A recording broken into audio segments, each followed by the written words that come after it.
And we do have major breaking news. Special counsel Jack Smith has just filed a superseding indictment in the federal election interference case against the former president, Donald Trump. Let's go straight to CNN's Caitlin Polance. Caitlin, this is just happening right now. What more do we know?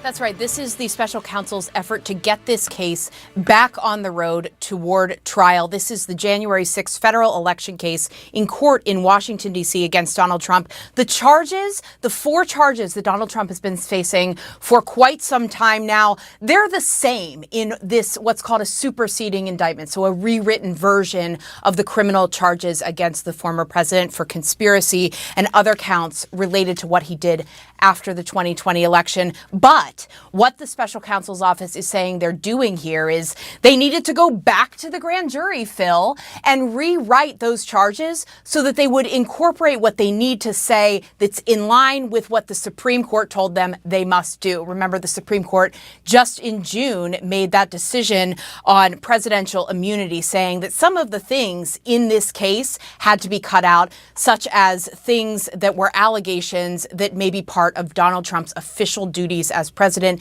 especially his interactions with others below him in the administration. So I'm still going through the superseding indictment documents that we have. It's a 36-page document. And so what we have here now in this filing is that there are co-conspirators listed, but one of those people that we had before that would have been heard by many people on the jury if it had gone to trial, there would have been a lot of information about that official, Jeffrey Clark. He's not one of the co-conspirators anymore. He was a Justice Department official.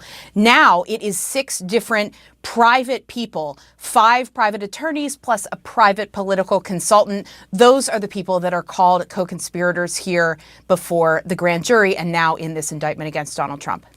Caitlin, you kind of walked through the process, how we got here on some level. I think my biggest question, given how closely you followed this, did you expect this and I know you're still going through it right now, you've just started reading through a pretty lengthy document. What about this is surprising based on what we've known coming up to this point?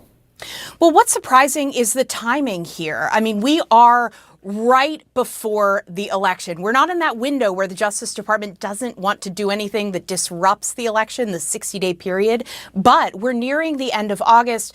And at the end of this week, we are expecting, Phil, the Justice Department to tell the judge what they want to do for the path forward. This appears to be one of the steps to take to move things forward and to set up the next phase of this case. And the way the special counsel describes this in sending this out to the public is that they say that they brought this indictment before a new grand jury, one that had not heard about this case before, that had approved the indictment against Donald Trump previously, that they approved it. That is the process for an indictment. It has to go before a grand jury of more than 20 people. And it reflects the efforts to implement the Supreme Court's holdings and what to do next. And so what this does today is it kicks off that next phase so that the Justice Department can continue attempting to prosecute this case in a way that they have said for some time now they want to happen as quickly as possible, as efficiently as possible.